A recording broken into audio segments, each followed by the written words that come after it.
Everybody, and welcome back to another episode of the Library Stage. Today, I'm joined by Rachael Welsh. She is a passionate educator and storyteller using social media as an avenue to advocate for her library and libraries across Texas. She has served on committees for the Texas Librarian Association and the Texas Association of School Librarians.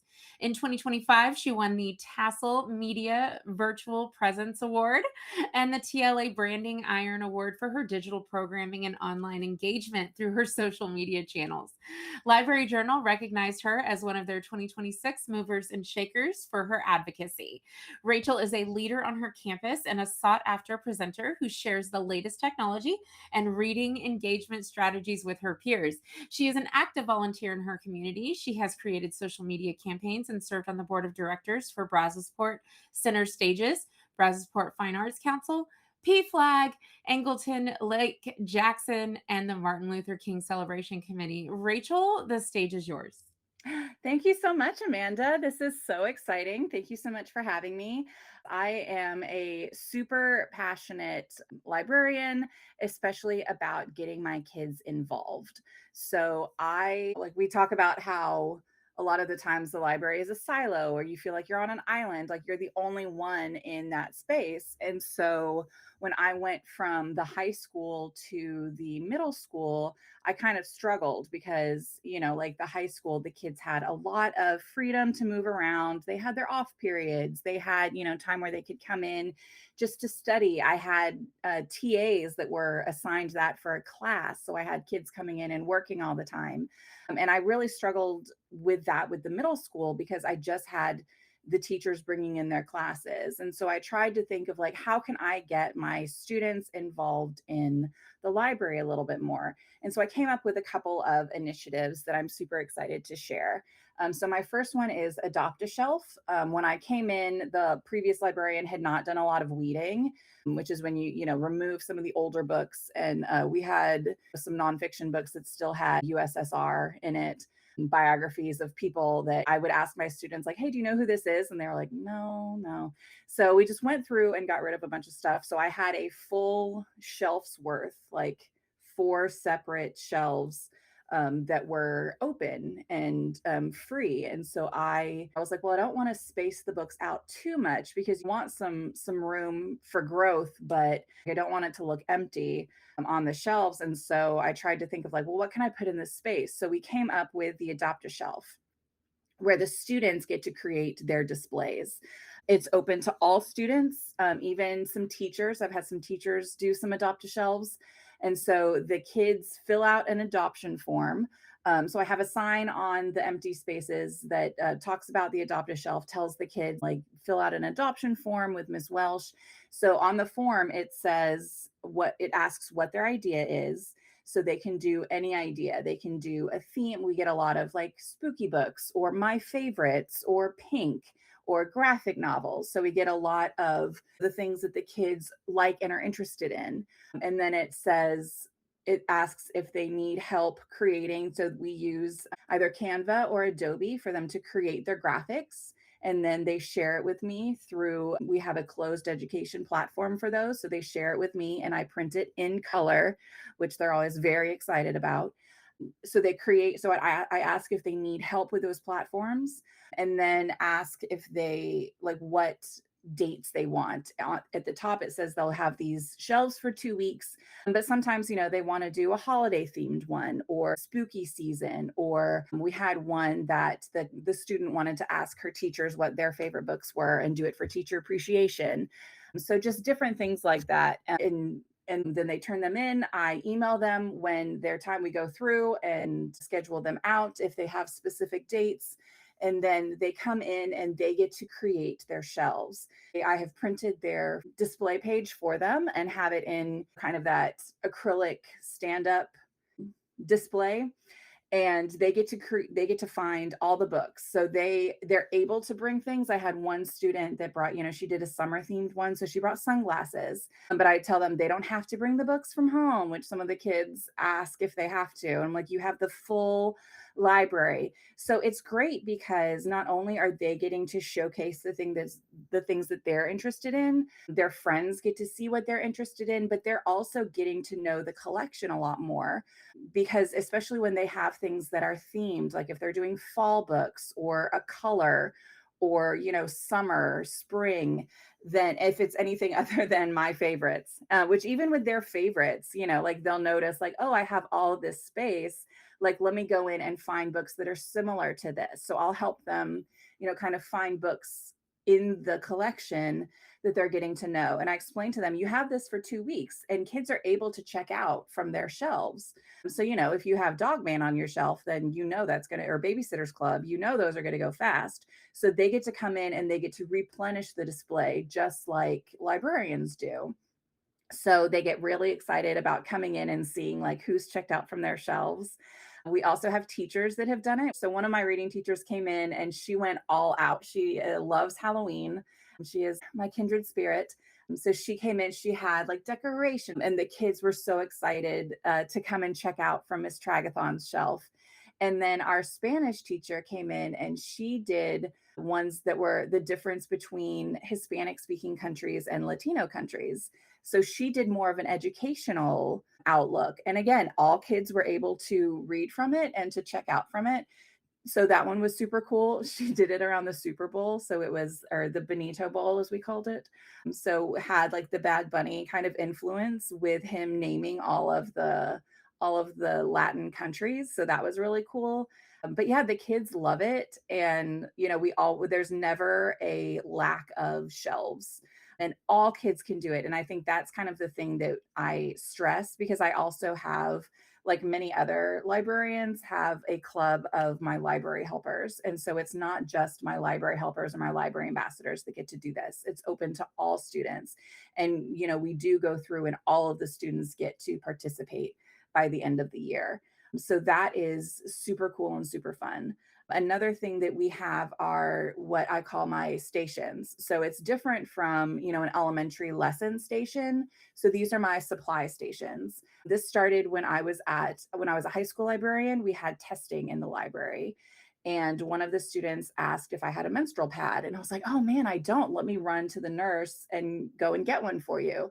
So the nurse was the only place that had them at the school, available for students. And the nurse was really far away, because there's only one nurse's office in the school. And it was really far away. And it was the really thick, pad that is not comfortable. So I kind of started thinking like, well, how can I provide this in the library? So we came up with the emergency supply station. So not only do we have menstrual products, I talked with one of my best friends, was the therapist at the school, the LPC. And so we talked about, what are some things that if kids are unable to go home the night before, or if they had a rough morning. So we have face wipes, and we have little mini deodorants, toothpasted, I guess that's how you say it, pre-pasted toothbrushes, and just wet wipes, hydrated wipes that aren't necessarily the antibacterial, but that will just help you kind of freshen up. And so we have these, they are available. I have them in, those canvas kind of pop-up boxes that are available, and they don't have to ask me. They can just come in and get what they need. And I have noticed that the kids do not abuse it. I do have to replenish, but it's not, like an everyday thing. And they really just take what they need. Word kind of spreads. I even have teachers coming in and taking this, because you never know, like especially ladies know, like your cycle is not always the most predictable, especially when you're that young, or if you're older and you're going through some of the wonderful changes of life. It's not always the most predictable. Sometimes teachers, are stressed in the morning. I've had teachers run in and are like, I'm so embarrassed, but I forgot to put on deodorant in the morning. I'm like, I got you, girl. Like, I have taken from my own stash before.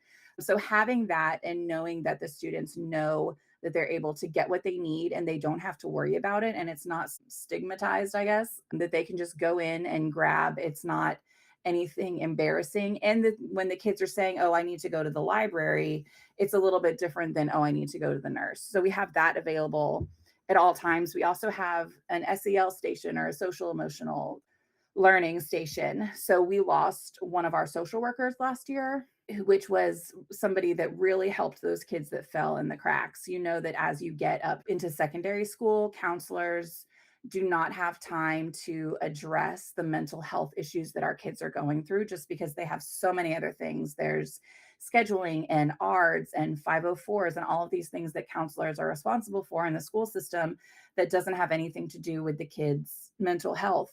So again, I reached out to my therapist friends and asked them what would be some helpful things. So, and I advertised this to the teachers and said, you know, if you see a kid that is just about to go off, it just needs a minute, you know, like needs a little, I call it my refresh and recharge station.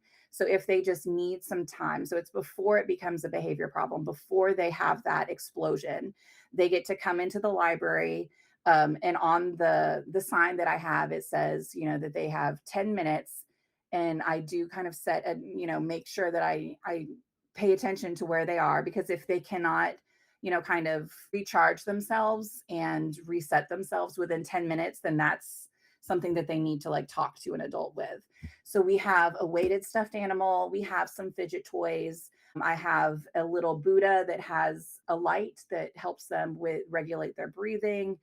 So just little things that kind of help them reset themselves, and you know, just give them a time for them to be able to just kind of relax and kind of reset their thinking and their minds.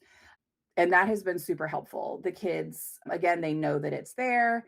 It's not anything that is, again, like a stigma. They can just come in, they give me their pass from their teacher, and then they get to go and just kind of sit in that area and, you know, just kind of like recharge, get their minds right, get their moods right. Because, you know, even as an adult, I have told my kids sometimes I will get overstimulated and I'm going to pause you right there. I'm going to go into my office and I'm going to eat a Reese's cup and then I will come back out. Because sometimes you, like as adults, we know that sometimes that self-regulation is difficult when you're surrounded by noises and stimulants and things that are overwhelming, and our kids are dealing with so much that some of the things that we dealt with as kids, but some things that we didn't. There's social media, and even though in Texas, you know, our students can't have their phones, that doesn't mean that the things that are happening on the phones when they're checking them after school, or if they saw a group text in the morning that kind of threw them off their game. Like there's so much that's going on. So having that has really helped my students. And again, it gives them that space that is theirs. It's not something that, you know, we go in and do. It's not, you know, like a station that is part of the curriculum. It's something that is special for them. The next thing that we have, we do a lot of book recommendations that the kids provide. So I have a library ambassador podcast that my students create. That's part of the specialness of being in the library ambassador group. And that one is something that they have to apply for, and they fill out an application. Part of that is a questionnaire about why they want to be a library ambassador. They have to do a quiz about shelving books, which is always fun because I'm like, when I go and look at the shelves 3 months into the school year, I'm like, you filled out this form and you knew the alphabet then. So what has changed, children? What's going on? And it turns out laziness, and that they don't want to do it anyway.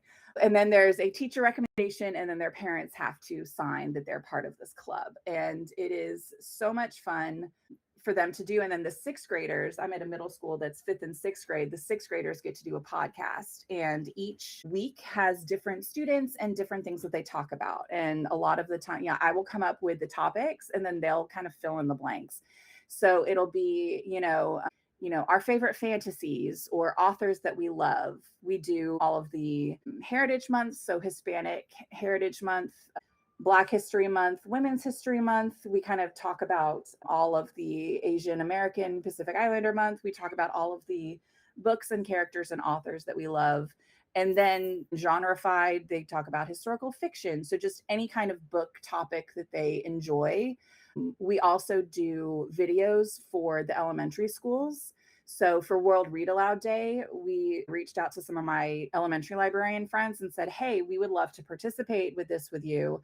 Can we do a Zoom or a Microsoft Teams read aloud from so my students will read to the elementary kids?" And it's super fun because a lot of the times we're able to link up their younger siblings with their classes, which is adorable, or some of their former teachers or their previous librarian. And so not only are we having those connections and showing the younger kids these connections that they have, but then it's something cool for the kids to see these older kids that reading is still important and is still exciting, and that they still love these stories that the little kids love. So it's kind of building those bridges across the district. We love literacy. We have books everywhere around, and just making sure that the kids are involved in the library is just as important as the books that they're reading. 100%. I love all of that, and I just have been taking notes and got myself some ideas to start the year. So, speaking of book recommendations, we have our curtain call with Rachel, and I wanted to know some of your book recs. Oh, okay. So it is currently summer. You can't see this because it's a podcast, but I'm sweating. It is hot and it is summertime. So I love a summer camp mystery. I don't know what it is. I never went to summer camp as a kid. I did watch Bug Juice on Disney Channel, if you remember that, elder millennials. So I just have this romanticized version of summer camp. And then I just love summer camp in peril. I don't know. So my recommendations, I have two for middle grade and two for young adult. So my favorite summer camp mysteries, I have It Came from the Trees by Allie Russell. Absolutely love. My students love it. It was a Texas Bluebonnet a couple of years ago. All of her books are super great, but this one in particular is great for that summer camp, eat a s'more and see the cryptids. And then Camp Sylvania by Julie Murphy, which is another great one. That one was a spot book for sure. And that one is fun because there's a little bit of theater. The character really wanted to go to theater camp, which as a theater kid, I was like, that would be so fun. And then my young adult recs are You Weren't Supposed to Die Tonight by Kaylin Bayron, which is great because it is action packed. And it has a lot of throwbacks to kind of the 70s slasher. They're at a camp that recreates this old slasher movie that took place at a summer camp, which is really fun. And then The Last Girl Standing by Jennifer Dugan is another great one. So this is one that the two characters had survived a summer camp kind of murder situation, and it's dealing with a lot of the fallout. And then that one, I read the whole thing and then got to the ending and just sat there and stared into nothingness because the ending is so crazy. It's so good. Like if I ever meet Jennifer Dugan, I'm going to say, "Hey, like first of all, how dare you?" Because it just like it was mind blowing. It was so good, but I read it was like, "What?" So those are my great summer camp murder mysteries for all ages. Oh my gosh, I love all of those. And it's funny because I didn't think that I was like I wouldn't have said I'm a fan of summer camp slasher stories, but I like tell you, yeah. when I saw like when we've talked about this before and I'm like, "Oh my god, I love that one. Oh, I love that one." So yeah, I guess Yeah, that's the micro genre that I am that I I'm know. here I for. don't know what it is, but every summer I'm like, "Ooh, okay, what can I find?" And now I like tag you anytime I see one. I'm Yes, like, "Oh my gosh, this I this know. is for Rachel." I'm still what is it? Slasher Summer, I think, is the newest one. Yes. I'm still on the waiting list from my library for that one, and I cannot Oh, wait. I know. I need to read it too. We're running out of time on this summer thing. Mm. Follow Rachel on social media at Rachel Reads on Instagram and at Rachel Reads underscore on TikTok, or email her Rachel Welsh at gmail.com. Thank you so much for being a guest, and I Yay, hope thank you have you. a great start to your new school year. Thank you so much.